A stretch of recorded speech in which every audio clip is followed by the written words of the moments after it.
대출금리가 치솟으며 집값이 2달 연속이자 11년 만에 최대 폭으로 하락했습니다. 연방준비제도의 금리 인상 효과가 나타나고 있다는 분석입니다. 한국 정부가 팬데믹 기간 쓰지 못한 항공사 마일리지가 소멸되지 않도록 권고한 약관 개정이 잘 이행되지 않고 있는 것으로 확인됐습니다. 어제 세인트루이스 예술고등학교에서 벌어진 총격 사건 가해자가 흔히 말하는 왕따를 겪다 범행을 결심했을 가능성이 제기됐습니다. 그랜드 캐니언 동굴에 설치된 엘리베이터 고장으로 사흘째 고립됐던 여행객들이 오늘 무사히 구조됐습니다. 세크라멘토에서 부모 몰래 가출 청소년을 2년 가까이 숨겨준 교사가 기소됐습니다. 미시시피에서는 무서운 가면을 쓰고 아이들을 학대한 교사 5명이 체포 기소됐습니다.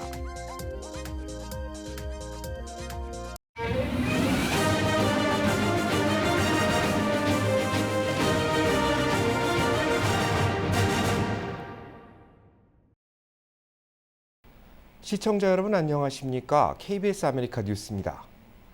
대출금리가 치솟으며 2달 연속 집값이 하락한 것으로 나타났습니다. 연방준비제도의 금리 인상 효과가 조금씩 나타나고 있다는 분석입니다. 한보경 기자입니다. 미국의 8월 집값이 7월에 비해 1.1%가 떨어졌습니다. 10년 만에 처음으로 2달 연속 하락했고 내림폭도 2011년 12월 이후 11년 만에 최대입니다. 8월 이후 주택담보대출 금리는 더욱 가파르게 올랐기 때문에 집값은 더 떨어질 거란 예상이 나오고 있습니다. 고금리, 고물가 지속에 미국 소비자들의 소비 심리를 나타내는 소비자 신뢰지수도 석 달 만에 하락세로 돌아섰습니다. 경기가 안 좋아질 거란 지표들이 잇따랐지만 뉴욕 증시는 3거래일 연속 상승 마감했습니다. 나쁜 지표가 연방준비제도의 공격적 금리 인상이 경기에 영향을 주기 시작했다는 신호로 읽히면서 연준이 이른바 긴축 속도 조절에 들어갈 거란 기대감이 오히려 투자 심리를 끌어올렸습니다. We don't just keep going up at 75 basis point increments. We actually do a step down that are easier to manage, 50, 25 basis points where you're still moving up. 로이터 통신도 경제 전문가 90명을 대상으로 조사한 결과 대부분 연준이 다음 주 열릴 통화정책회의에선 기준금리를 0.75%포인트 인상하고 12월엔 0.5%포인트 올리면서 금리 인상폭을 조절할 것으로 예측했다고 전했습니다. 오늘 발표된 GM 등 미국 기업들의 3분기 실적이 나쁘지 않은 것도 시장에 긍정적으로 작용했습니다. There's a notion out there that the Fed is going to have to do less in the coming quarters in terms of rate hikes. And then you've had some nice earnings beats today that might not have been expected. So market's definitely rallying on the back of those two notions. 이와 관련해 CNN 방송은 경기 침체 전망이 우세한 상황에서 주식시장은 위로 방향을 틀었다며 투자자들은 경기가 최악까지는 가지 않을 거란 희망에 연준의 금리 인상이 마무리되는 내년 하반기를 보고 투자하고 있다고 전했습니다. 물론 미국 경제 얘기입니다. 뉴욕에서 KBS 뉴스 한보경입니다. 한국 정부가 팬데믹 기간 사용하지 못한 마일리지의 소멸시효를 적용받지 않도록 약관 개정을 권고했습니다. 그런데 국적 항공사들이 이를 잘 따르지 않고 있다고 합니다. 보도에 황현규 기자입니다. 김광문 씨가 모은 대한항공 마일리지는 5만 6천 포인트. 미국 편도항공권이 취득 가능한 수준입니다. 그런데 이 마일리지의 절반가량이 내년 중에 사라집니다. 항공사가 정해놓은 소멸시효 때문입니다. 지난 2년여 동안은 코로나19 때문에 쓸 기회도 없었는데 마일리지 시효는 꼬박꼬박 깎이고 있었던 겁니다. 코로나가 여전히 있는 상황이고 열렸다고는 하지만 완전히 열린 것도 아니고 근데 이제 소멸 기간 자체가 있다는 거 그게 좀 불안한 것 같아요. 대한항공과 아시아나도 코로나19라는 특수성을 감안해 2020년부터 매년 총 3차례 마일리지 소멸을 유예해주긴 했습니다. 하지만 대상을 그해 만료 예정인 마일리지로 한정했습니다. 소비자들은 불가피하게 여행을 못했던 만큼 그 기간의 마일리지는 일괄적으로 다 연장해줄 것을 요구합니다. 특히 코로나19 전보다 비행 편수가 여전히 줄어있어 마일리지 쓸 기회가 당분간 부족하다는 점을 토로합니다. 이렇게 보면 마일리지로 할 수 있는 비행기는 아무것도 없죠. 마일리지로 뭘 하기는 쉽지 않은 것 같아요. 정부도 항공사들이 임시방편 처리할 문제가 아니라며 마일리지 약관 자체를 개정하라고 최근 권고했습니다. 감염병 대유행 기간은 마일리지 기한 삽입에서 제외한다는 내용을 명시하란 겁니다. 그런데 공정위가 마일리지 약관에 대한 시정 공고를 한 지 4달이 지났지만 항공사들은 수정된 약관을 공정위에 제출하지 않고 있습니다. 이유를 묻는 KBS 질의에 대한항공과 아시아나는 감염병 대유행 기준이 애매해 결정이 늦어진다고 답했습니다. 공정위는 항공사들의 버티기 가능성을 염두에 두고 권고보다 강한 조치인 시정 명령을 검토하기로 했습니다. KBS 뉴스 화인규입니다. 어제 세인트루이스 예술고등학교에서 벌어진 총격 사건 가해자가 흔히 말하는 왕따를 겪다 범행을 결심했을 가능성이 제기됐습니다. 경찰이 발견한 범행 전 메모를 보면 용의자 올란도 해리스는 평생 고립된 외톨이라는 글을 남겼습니다. 가족과 친구가 없고 여자친구를 사귄 적도 없으며 사회생활을 해본 적도 없다는 내용인데 경찰은 해리스가 일반적인 사회관계를 맺고 살아가는 타인에게 분노를 느껴 범행을 계획한 것으로 보고 있습니다. 특히 재학생이 아닌 졸업생인 점에도 수사 초점이 맞춰지고 있는데 사회생활에 실패한 해리스가 모교를 찾아 분노를 표출한 것으로 분석됩니다. 사건 희생자들의 신원도 한 지역 매체를 통해 알려졌습니다. 세인트루이스 포스트 디스패치는 학교에서 보건교사로 재직하던 진 쿡스카가 전날 해리스의 총격으로 사망했다고 보도했습니다. 쿡스카는 교실로 들어온 총격범을 막아서다 희생된 것으로 전해졌는데 올해 61살의 퇴임을 앞둔 상황이라 안타까움을 더했습니다. 또 다른 한 명의 희생자는 이 학교의 16살 여학생인 것으로 확인됐습니다. 연일 이어지고 있는 각종 범죄로 뉴욕시 치안이 불안정한 상태를 이어가고 있다고 합니다. 관련 소식 KBTV 김은지 기자가 취재했습니다. 어제 저녁 9시 맨하탄 워싱턴 하이트 지역에서 19세의 8개월 된 임산부가 총격을 받았습니다.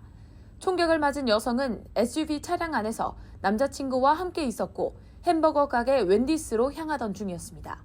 그러나 여성의 남자친구가 다른 5인조 남성 무리들과 갈등을 빚게 됐고 그들 중 한 명이 총을 꺼내 남자친구를 향해 발사했습니다. 하지만 총알은 여성의 다리를 적중했습니다.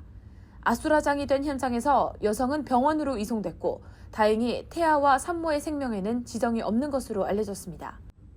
경찰은 이 사건과 관련된 도주한 5명의 남성들을 찾고 있습니다. 이로부터 약 5시간 전인 오후 4시경 브루클린 베드포드 스타이브센트 지역에서는 한 식료품 가게에서 말다툼을 벌이던 두 남성 때문에 밖에 서 있었던 70세 여성이 총격을 맞았습니다. 어제만 해도 무고한 시민 2명이 총격 피해를 받은 것입니다. 같은 날 오후 5시경 맨해튼 어퍼 웨스트 사이드 지역 콜럼버스 서클역에서는 20대 남성이 사망하는 인명사고가 발생했습니다. 경찰은 남성이 1호선 전철을 타기 위해 뛰어오다 실수로 가방이나 옷자락이 전철에 끼었고 끌려가다 결국 이 전철에 치여 사망한 것으로 파악했습니다. 뉴욕주와 시정부는 끊이지 않는 총기 폭력과 전철 사고와의 전쟁을 벌이고 있습니다. 캐시 호콜 뉴욕주 지사와 제임스 레티샤 뉴욕주 검찰총장은 지난 24일 기자회견을 열고 총으로 위험을 초래할 가능성이 높은 사람들의 총기 구입과 소지를 금지하는 법인 레드 플래그 법을 강화하기 위해 460만 달러를 추가 지원하기로 했다고 밝혔습니다. 주 검찰청에 2023년도 관련 예산을 증액하는 것으로 총기에 따른 극심한 위험 요소에 대한 보호 명령의 신청 접근성을 한층 더 확대하기 위한 목적입니다. 또 지난 22일에는 캐시 호컬 주지사와 에릭 아담스 뉴욕시장이 공동 기자회견을 열고 전철 범죄 해결을 위해 경찰력 추가 투입과 정신 이상자 대응 등을 강화하겠다고 발표했지만 기존 대책의 반복이어서 가시적인 효과를 거둘지는 미지수입니다. KBTV 뉴스 김은지입니다. 그랜드 캐니언 동굴에 설치된 엘리베이터 고장으로 사흘째 고립됐던 여행객들이 오늘 무사히 구조됐습니다. 그랜드 캐니언 지하 동굴에 고립된 여행객들이 사흘 만에 구조됐습니다. 이들은 지난 주말 동굴 탐험에 나섰다 엘리베이터 고장으로 지하 60m 지점에 머물렀습니다. 관리회사 측은 일시적인 정전으로 엘리베이터가 멈춘 것으로 추정했지만 결국 기계적인 결함으로 작동이 중단된 것으로 밝혀졌습니다. 동굴에는 지상으로 올라갈 수 있는 사다리가 있었지만 여행객 가운데는 어린 아기 등 계단과 사다리를 이용할 수 없는 사람들이 있어 탈출에 제약을 받았습니다. 지하에 고립된 여행객들은 특별한 어려움 없이 숙식 문제를 해결했는데 지하 동굴에 하루 $1,000가 넘는 초호화 숙박시설이 있었기 때문입니다. 이곳에 머물며 구조를 기다린 끝에 소방당국이 오늘 구조용 승강장치를 사용해 이들을 무사히 구해냈습니다. 가출 청소년을 2년 가까이 숨겨준 초등학교 교사가 체포됐습니다. 이 교사는 청소년 비행 방조 등의 혐의로 기소됐습니다. 윤범수 기자가 취재했습니다. 15살 마이클 라미레스가 집을 나간 건 지난 2020년 6월. 부모에게 반항하며 가출한 것인데 경찰에 실종 신고가 접수됐고 부모가 전단지까지 돌리며 애타게 찾았지만 행방이 묘연했습니다. 무려 2년 가까운 시간이 지났을 무렵 라미레스가 갑자기 집으로 돌아왔습니다. 그리고 충격적인 사실이 드러났습니다. 라미레스 여자친구의 엄마가 경찰과 가족들 몰래 숨어서 사는 것을 도와줬다는 것입니다. 심지어 여자친구의 엄마는 2학년 학생들을 가르치는 공립초등학교 교사였습니다. 경찰은 지난 목요일 올해 61살의 올가 카스티오 올리바레스를 청소년 비행 방조와 은닉 등의 혐의로 체포했습니다. 어제 법정에선 올리바레스에게 법원은 라미레스 가족에 대한 접근 금지 명령과 함께 불구속 상태에서 재판을 받도록 보석을 허가했습니다. 한 데이케어 센터, 영화 스크림에 나오는 캐릭터 가면을 쓴 교사가 아이들을 위협합니다. 공포에 질린 아이들은 울면서 몸서리를 치지만 교사는 아랑곳하지 않고 괴성을 지르며 쫓아가기까지 합니다. 심지어 다른 교사들은 재미있다는 듯 영상 찍기에 바쁩니다. 교사들은 심지어 이런 영상을 한 번도 아니고 지난달부터 무려 3차례나 찍었던 것으로 알려졌습니다. 영상이 확산되며 수많은 사람들의 공분을 샀고 결국 5명의 교사가 체포됐습니다.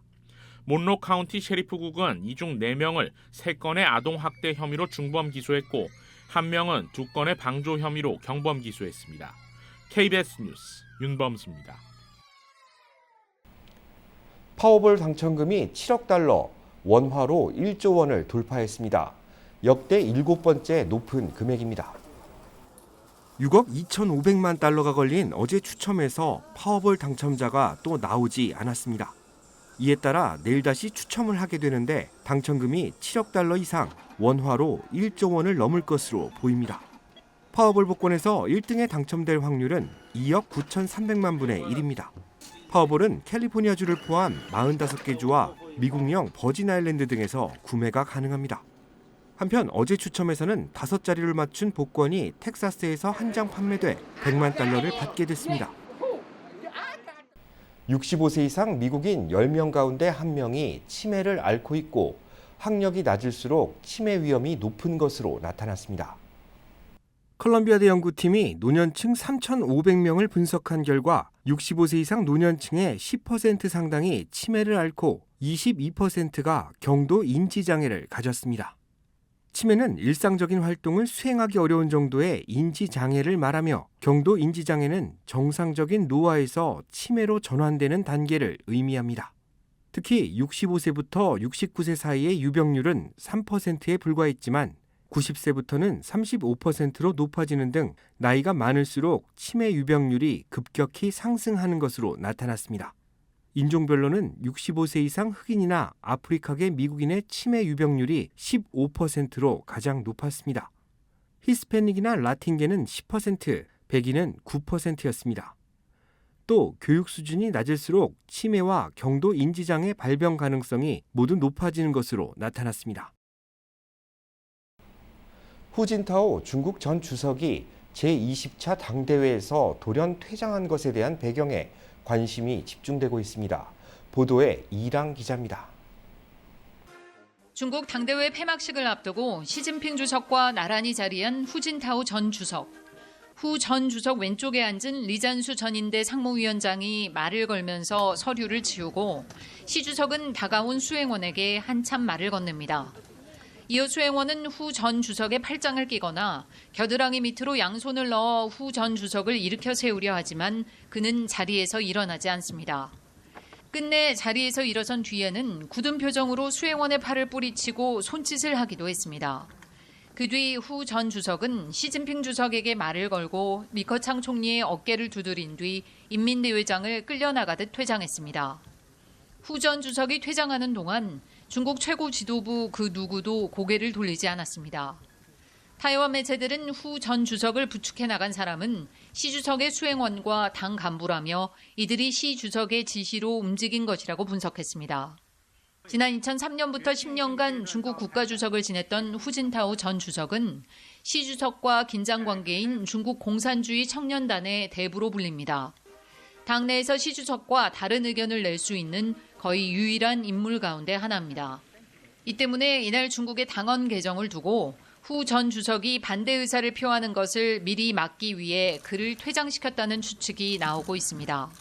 The way Hu Jintao left the stage has been, is heavily symbolic of the demise of his faction, and now the end of Xi Jinping's complete domination of the Chinese leadership.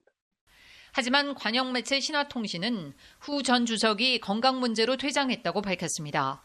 중국 당국이 어떤 설명도 내놓지 않고 있는 가운데 중국 매체와 소셜미디어에서는 후진타오 퇴장 영상이 삭제됐습니다. 베이징에서 KBS 뉴스 이랑입니다.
오늘 조지아주 현대전기차 공장 기공식이 열렸습니다. 바이든 대통령도 지역 경제를 활성화하는데 큰 도움이 될 것이라는 성명을 발표했는데요. 한국산 전기차가 보조금 수혜 대상에서 제외돼 논란이 되는 문제에 대해서는 언급하지 않았습니다. 잠시 후 뉴스 에이전트 이어집니다. 많은 시청 부탁드립니다.